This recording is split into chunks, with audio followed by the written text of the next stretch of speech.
initiatives been taken? দেখুন, গতকাল বাংলাদেশের পরিস্থিতি আপনারা সবাই জেনেছেন এবং আমরাও সেদিকে নজর রেখেছি। দিল্লির সাথেও আমি কন্টিনিউয়াস আমার যোগাযোগ আছে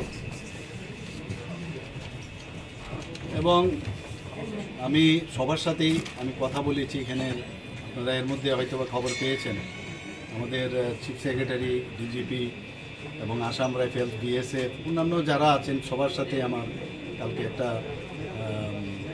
ওনাদের সাথে কথাবার্তা হয়েছে যাতে নজরদারি রাখা হয় এবং আমরা নজর রাখছি। দিল্লির সাথেও আমার কথাবার্তা হচ্ছে। তো এইগুলো যখন দিল্লির থেকে যে নির্দেশ আসবে সেই দিকে আমরা কাজ করব। এখন আমরা বলে দিয়েছি সমস্ত যে বর্ডারগুলো আছে যাতে কেউ না আসতে পারে সেই ব্যবস্থা আমরা করছি। এই মুহূর্তে আমরা কাউকে অ্যালাউ করছি। বিএসএফ তো বর্ডারে পাহারা দিচ্ছে, এছাড়া পুলিশ নিয়ে কোনো ট্যাক্স ফোর্স বা পুলিশের আলাদা কোনো দায়িত্ব? না, তো আমি বললাম তো ডিজিপি সাহেবের সাথে কথা হয়েছে, তো ইন্টেলিজেন্ট ডিজিপি ওনার সাথেও কথা হয়েছে, বলা হয়েছে যে কোঅর্ডিনেশন করার জন্য।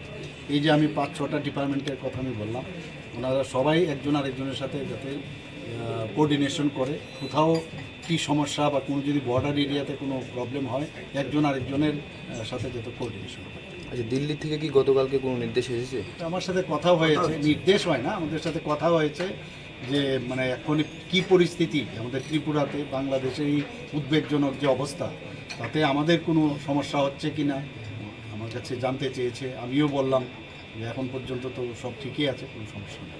স্যার, বাংলাদেশে কিছু হিন্দুদের বাড়িতে আগুন দেওয়া হচ্ছে মন্দির, এই বিষয় নিয়ে আপনার কি বলেন?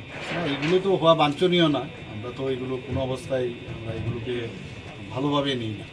এবং এর মধ্যে আমি দেখলাম ওখানকার যারা সংখ্যাগুরু সম্প্রদায় তারাও কিন্তু আবার এই বিষয়টা, আজকেও আমরা দেখলাম অনেকগুলো সোশ্যাল মিডিয়াতে ওরা কিন্তু এটা বাধা দিচ্ছে। ওরাও কিন্তু এখন তাদেরকে প্রোটেকশন দিয়েছে। কালকে রাত্রেও আমি দেখলাম অনেক জায়গায় জায়গায় অনেক যারা স্টুডেন্টরা তারাও কিন্তু বেরিয়েছে, যারা সংখ্যালঘু যারা আছে তাদেরকে যাতে তাদের বাড়ি করে হামলা না হয়, উজ্জুতি না হয়।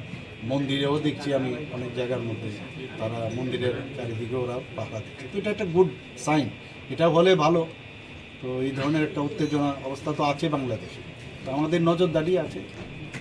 Sir, has it anyway hampered our business with Bangladesh? Because we have import-export business with Bangladesh. Here you have seen that we are supplying the electricity right now. Right, sir. So I think temporarily there may be, but in the long run I doubt there would be any problem.